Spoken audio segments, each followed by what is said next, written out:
water quality labs at the university, and I'd be happy to show you some of the equipment and the methods that we use to process drinking water samples in our lab.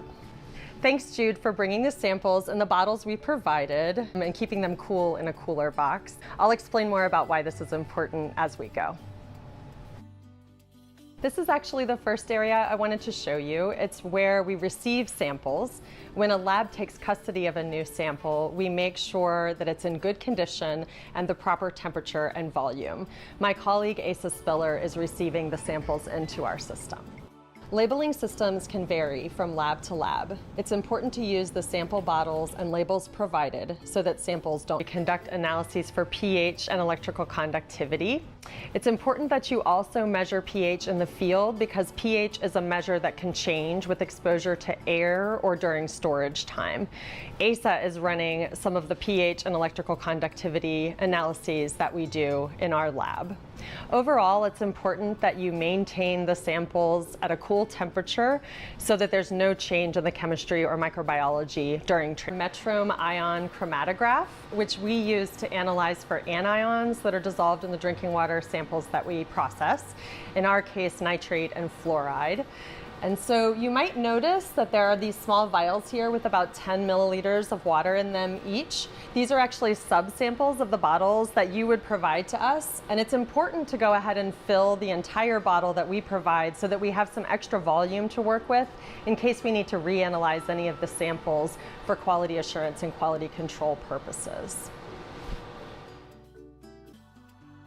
This is the first stop when we analyze samples in our lab. We use a method called ColAlert, and when we're handling microbiological samples, it's really important that we wear gloves and that we're very careful to avoid cross-contaminating any of the samples. So with this method, we collect the water in the container provided. We want to work with about 100 milliliters of water. We're adding the media substrate, which is part of the ColAlert package. It's basically bacteria food and includes some extra nutrient indicators that will allow us to know if either total coliform or E. coli bacteria are present.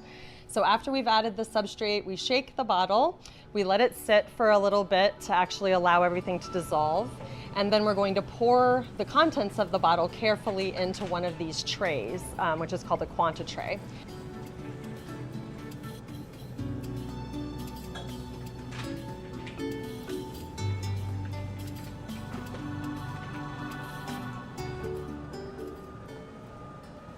We send this tray through the sealer, allowing it to heat seal the back of the tray and keeping the water in each of these little cells.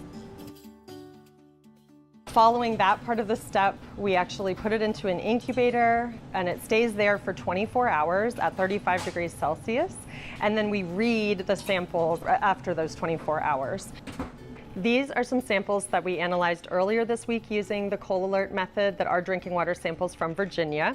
So you can see the range of presence. The bacteria make themselves known by showing up as yellow if total coliform positive. This first tray is showing basically no bacteria present because there are no yellow cells, which is what we want to see in drinking water.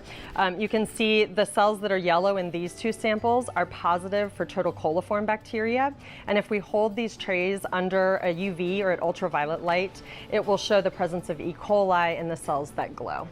This allows us to calculate a statistical estimation of the number of bacteria in the sample per 100 milliliters of water and report that back to the client. We use the ColAlert method in our lab, but other labs may use different methods based on cost, regulatory needs, or equipment available.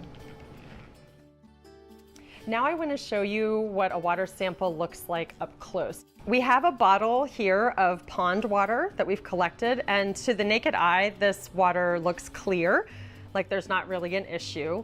A lab would use a standard method that's approved for analyzing for microbes in the water, but we can use a microscope to zoom in and see those microbes that are in the water.